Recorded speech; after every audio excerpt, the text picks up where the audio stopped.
Hi everyone. The closing ceremony of Tokyo 2020 just finished right this second, and I thought it was only fair to end these Olympic 2 weeks the exact same way that I started, just talking about my emotions and what happened in the closing ceremony without having much time to think about it. So I hope you enjoyed that just as much as I enjoyed during all these videos, by the way. I thought it was a very emotional closing ceremony, and I thought there was an overall sense of relief, in the positive sense of like, yes, we've done it, you're all here, you've competed, we all delivered. So I thought that was very good in that sense. I was crying from the best moments video, which was the very first minute of the night, and I literally just stopped to make this this video. So I did make some notes again. I did talk about traditions and protocol in my first opening ceremony video. So again, traditions and protocol was seen in many ways. For example, something that I don't think that I mentioned in my opening video was that there was a professional of the health department carrying the Olympic flag in the stadium. And this time, because they carry, the Olympic flag is already flying, right? But they do carry the Japanese flag into the stadium. And there are always 6 people that do that deliver that to the militaries, in fact. And one of these people was, again, a health professional, was a doctor. So I thought, again, a little nod to the moment that the world is living right now. And I also enjoyed that there was a Paralympian. In fact, I felt this diversity was very well represented, because also when the volunteers come, you also see there's a volunteer in a wheelchair. So I think that was also very elegant of the whole closing ceremony. But anyways, something that was different about this closing than other closings is that normally you have much more athletes going inside the stadium. What happens on this case, which is also a little bit of something that I didn't speak about in my videos, but it will depend a lot when they competed, what were the results, and how long they were meant to be there from the start. So it is a conversation that is a bit ongoing with their own national Olympic committees, so that can vary, that some athletes can potentially fly home right after their competition because they need to train or they need to go home or whatever. So there's not always a fixed rule, but in this case there was a rule, because all athletes were meant to go back home straight up to 48 hours after they competed. So pretty much they competed, packed, and went. Which of course means that there's a lot of logistics and transport and accommodation professionals behind making all this happen. Because think about it, this team, they could be going to the final or they can lose in the quarterfinal. So imagine the size of the team that you don't see that's working on that. But I will close this parenthesis to go back. So that means that there was not this huge number of athletes. It's still, I think they said it was almost 500 athletes, so it's still a big number, almost 500 or almost 5,000. Now I'm a bit confused, but anyways, in any case, there are meant to be 11,000. So that's why there were not as many athletes as they were meant to be, right? And that's why as well you had one flag bearer for each country, and sometimes you could even see on TV it was a volunteer. So maybe in smaller countries everybody left already because they were all competed. So this happened as well. Also about the volunteers, I didn't say this in my opening ceremony video, but I already had noticed that, and I noticed that again. I don't know if you saw, but the volunteers that were accompanying the athletes to the stadium, which is again part of the tradition, so that happens in almost every ceremony. They normally they hold hands together, and they dance, they sing. They are meant as well to create the mood a little bit. In this case, I'm sure they were advised not to hold their hands, but if you saw, they were wearing this kind of like huge t-shirt that had holding hands drawn into it. So if you really look at the design from afar, it looks like several hands holding each other. I thought that was such a cutesy touch that I don't remember mentioning in my opening video, and today they were wearing exactly the same kind of costume. And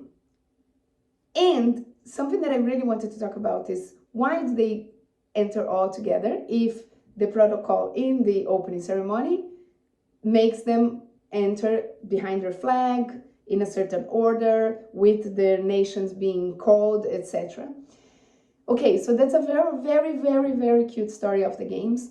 There was a letter that was sent to the IOC president then, just before the Olympic Games in Melbourne in 1956. That said, listen, if you are celebrating every nation, all these athletes, they should represent one nation. They should come in all together, all embracing, all, engaging their fans, etc. And actually the IOC loved this idea, and they decided to put that in place for Melbourne, and that has been the case ever since. This boy, he was 15 when he wrote the letter, and he actually saw on TV, and he was like, oh, okay, either they took my idea or they were already planning to do that. He was very casual about the whole thing. And in fact, the officials back then, they went to public and said, listen, this was an anonymous letter that we received that had this suggestion. We're very happy with the suggestion. We want to know who this person is.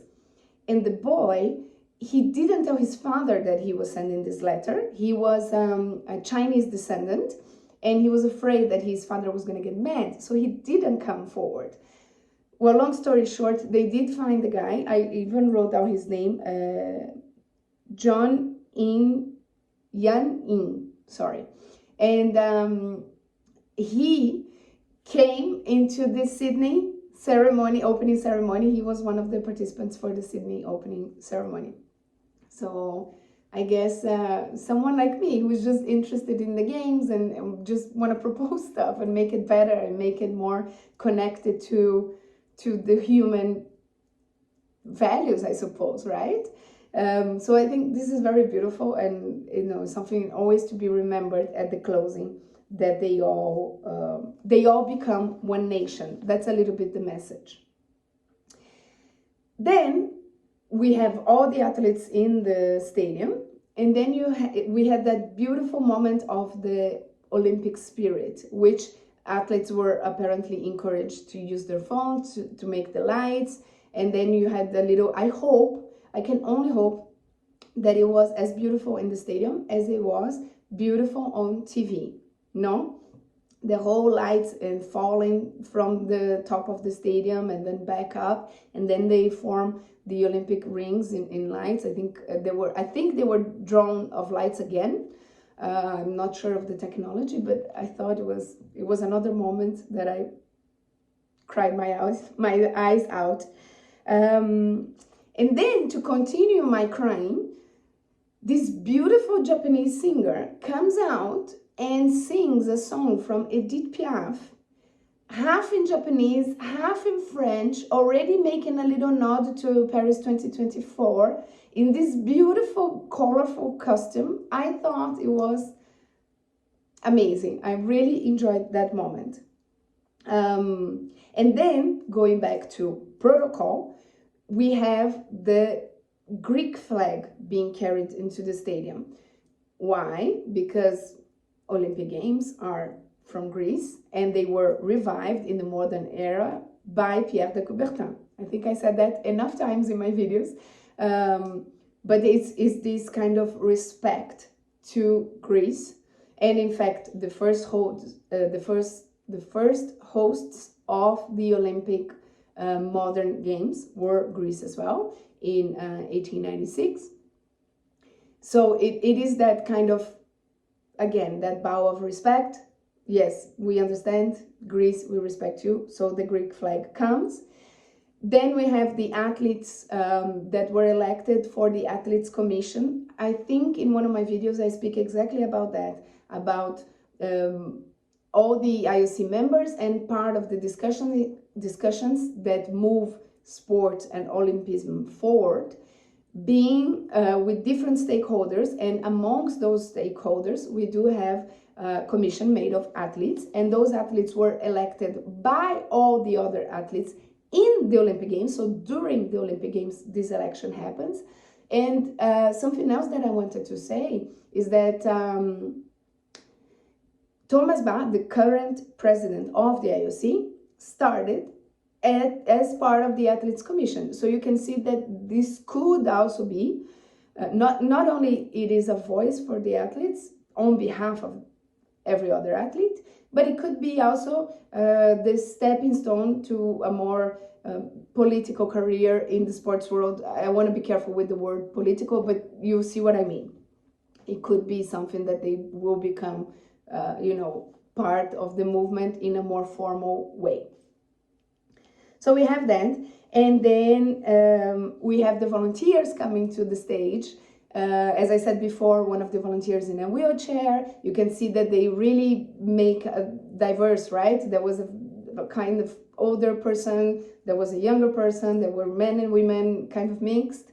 And then those athletes, the newly elected athletes, they gave them flowers, everybody smiles, they very beautiful. The video about the volunteers, I loved. Again, I was a volunteer myself, amazing times. I have a video about that in my channel. If you haven't seen it yet, go check it out. After that, that's when we have one of the key moments of the closing ceremony, which is the passing of the flag. So first they take down the Olympic flag, right? So once again, that's already also something that says, well, these games are over. And then you have the governor of Tokyo City, by the way, dressed beautifully in traditional clothing. She waves the flags. She gives the flags to Thomas Bach, the flag to Thomas Bach. He waves the flag, and he gives the flag to Paris, to now I forgot her title, because yes, to the mayor of Paris, excuse me, to the mayor of Paris, and she then waves the flag. So that was quite nice. Then you had the French national anthem, La Marseillaise, played by an orchestra in different parts of the city. Again, very emotional moment, I would say, particularly for me. I lived in Paris before. I know Paris quite well, I want to say. And then seeing those key places and, one of the musicians on top of the Stade de France, I really thought that was super nice. And again, this is exactly when you start to connect and you start to get that sense that they are really, passing the baton, which is, by the way, something that happens in sport, right? We spoke about the flame, we spoke about the flags, and then in sports, there is the passing of the baton, or, all the athletes that have to tap each other in cycling to change themselves, or the athletes in swimming that have to tap to change the athlete that will go in the relay. So there is this sense of movement in sports all the time, right? Obviously. So again, that sense of, yes, we're moving, this is kind of closing, and we're now moving slowly to Paris and to the next edition of the Olympic Games. Then, of course, we have a big moment on that. We went straight live to Paris, just below the Eiffel Tower, where they were celebrating all the athletes that had gone back home from France. They were there partying. There was clearly big music. There was a little break dancing exhibition. I spoke about break dancing. It will be one of the new sports presented in Paris 2024. Another video in my channel if you haven't watched that. So they have that moment. We have the high-speed planes whatever they are called, making the French flag in the sky. We have Macron, the president, with some children behind him at the top of the Eiffel Tower, waving and, you know, saying the Olympic motto, which I also explained what is.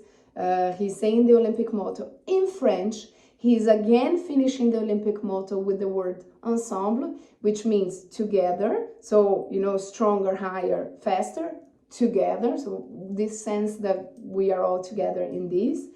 And then we have the president of the organizing committee going to the screen and writing Paris 2024, if you don't know who that guy was. So he's clearly excited and, you know, kind of inviting everybody to come. Then we have again part of protocol, which is the speeches. So you have the governor of Tokyo speaking, thanking everyone. We have, excuse me, not the governor of Tokyo, we have the president of the organizing committee speaking to everyone, making her speech in Japanese, by the way, but then taking the last sentence in English, everyone. And then we have Mr. Thomas Bach, the president of the International Olympic Committee. He comes forward and he starts his speech with, "Dear Olympic fans around the world." Oh, I felt that he was talking to me. I don't know about you. I don't know if you're still watching these videos, but to me, I definitely felt like, yes, we are the ones. This is all happening because we are at home watching as well. So I love that he started like this. Of course, these speeches, they always change a little bit, but I honestly, I think this is the first time I remember it phrased like this right from the get-go, you know, "Dear Olympic fans around the world." You're talking to me. Thank you, Thomas Bach. And there was something else.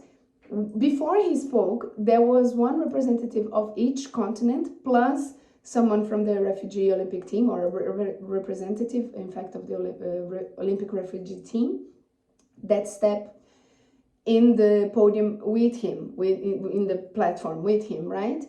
And honestly, neither I remember this happening before, nor did I Google if this is something that happened before, because I can't remember, but I might just be not remembering. It could be something that was done before. Honestly, I can remember, and I didn't Google again. I'm doing this out of my emotions and just one take right after the closing. It could be that it happened before, but to me, I got this feeling that it was a first, and it was a way to say again, I'm not only here standing alone. I'm standing with all athletes, with all continents, speaking to all of you. That's how I felt the message was meant to be. And also, I really love that he said, congratulations to the organizing committee, because nobody organized postponed games before. And I thought this was quite an important sentence of his speech, because, I mean, it's quite an obvious one, but I think it was important that he mentioned, so it reminded everyone again, like, okay, this is not just a party, and if you lost, you'll be sad, and if you won the gold, you come here to the camera. This is about the effort, and again, I said this many times, the job of many people that work with sports. So for the games alone, there's about 40,000 people that are there in total, from federations, from the IOC, from the organizing committee, plus the athletes, plus all the people that stay behind. So I think it was such an important sentence to recognize that, you know, we had this hiccup. I really love that. And then he declares the games closed. Protocol, he has a certain sentence that he has to say, I now declare the Tokyo 2020 Games closed. I wanted to say something. I think that the more the cooperation between the Olympic Games and the Paralympic Games gets strengthened, which we can see sometimes, in my opinion, which is not connected to any partners or any companies or anyone that I'm working at the moment. And my opinion today, by the way, my opinion today is that there could be in the future, in the far future, I can envision that there could be this coming bigger and bigger together, in the sense that you don't really finish these flames and etc., and then you have the Paralympics. It is not an afterthought. And I think we could see that, for example, because they showed a video about the Paralympics, kind of inviting everyone at home and at the stadium to think about, we still have the Paralympics coming. So the volunteers will still work, the organizing committee will still work, everybody in Tokyo will still have to deal with everything, for the good and for the bad, that comes with games, right? So I think, yeah, I think this is a big parenthesis and a real something that I thought today, but I can see in the future this becoming closer together. We also saw the logo, right? That this time the logo is being represented together. So we have the Tokyo Olympics and Paralympics logos being put together in many places, not in the menus or anything, but you know, in licensing products, yes. Even in the broadcasting they show it like this. So again, maybe something for a future video in my life, but I wouldn't be surprised that this doesn't close the games, or that they mention in a different way that is not the full closing, it's just the, you know, the stepping to the next chapter, which is the Paralympics, and then you close. But you know, leave it like this. Maybe I'll retrieve this video in a few years and I'll be like, oh, you know, guys, I was right, or I may be wrong. Who knows the future? We don't know. Let's live in the present and go back to my original thoughts. So after all of this, we have the extinguishing of the flame, which again I find quite emotional, right? It's not an athlete that extinguishes the flame. Normally, because it's already a cauldron, there is always a certain way. For example, this time it was like close back as a ball. In Beijing, it was around the stadium, so the flame kind of extinguished itself around the stadium and then extinguished from the cauldron. In Rio, it was kind of like a sun, if you remember, and then it shut again. So we have this kind of different ways to extinguish the flame, and that's really when it means like, okay, now we just declare the games open, the Olympic flag is down, and now the flame is going back to Olympia, where we will retrieve it before the whole carrying of the torch before Paris 2024.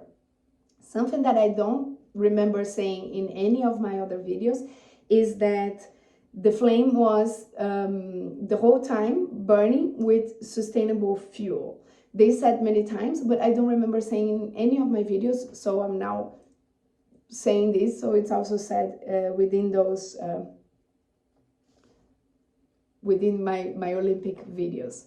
And then again, I think I managed to speak a little bit less than the opening, thank God, but still it's already coming to 25 minutes of me talking. I just wanted to say one thing to close this video, and hopefully to close this Olympic edition of videos. There was a lot of times in the videos or in the speech of Thomas Bach, or even in the broadcasting, that we heard the word together. So I think they changed the motto. I spoke about that. It's now, you know, it has the word together at the end. And I think this is key. I think there is still a problem in the world. Yes. Do we still need to worry and be careful and help each other and show solidarity to each other?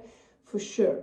But yes, the games are there. They were done. They were beautiful. There is an incredible number of things that I could still talk about these games that are wonderful, and that they show human connection and friendship and respect.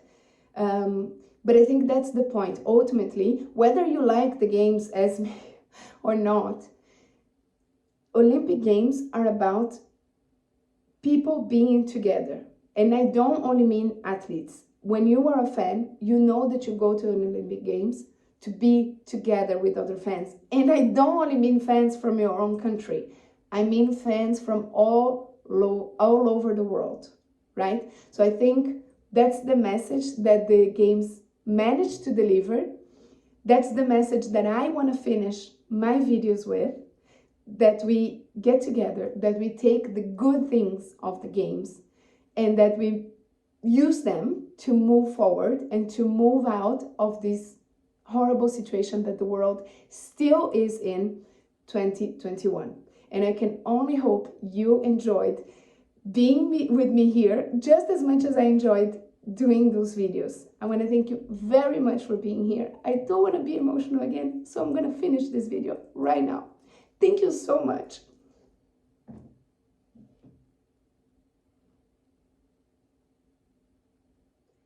I'm so sorry. I've done this more than once, unfortunately. I finished the video and then I remember things that I forgot to talk about. There are two important things that I wanted to talk about. First, the fact that not only Paris did the whole tour throughout Paris, but they took someone, an image of an astronaut that is in the internet, a French astronaut, of course, that is in the International Space Station. And I thought that was very, very nice. But that's not the most important thing that I forgot. I forgot something really important and really to be remembered by after this closing. In the first editions of the Olympic Games, we had all the medals being given at the closing ceremony, long time ago. And then, of course, this started not to make sense, especially after the sports program started to increase. So this made no sense. So there was always a few medals that were kind of chosen by the IOC to be given at the end. Then it started to become just the men's marathon, also because it's kind of one of the last finals that you have, is the final events that you have anyways, that you have a medal. So for a long time, it was mostly men's marathon, sometimes other sports. In Rio, it was definitely men's marathons, given again to the Kenyan. And then this time, they decided to do both men and women's marathons, even though women's took place, well, in Tokyo time 2 days ago. So I thought this was very important for the gender equality, which is part of the Agenda 2020, or now called Agenda 2020 plus 5 of the IOC, where one of the aims is to increase gender equality. If you don't know what that is, watch my other videos, because I talk about the Agenda 2020 and this effort that the IOC is making to many key points or benchmarks that they want to achieve, where of course gender equality is on one of the top of the lists. So this was important, and I forget to talk about this, even though it was part of my notes. I was emotional, I am emotional. I will finish this video right now. So thank you again.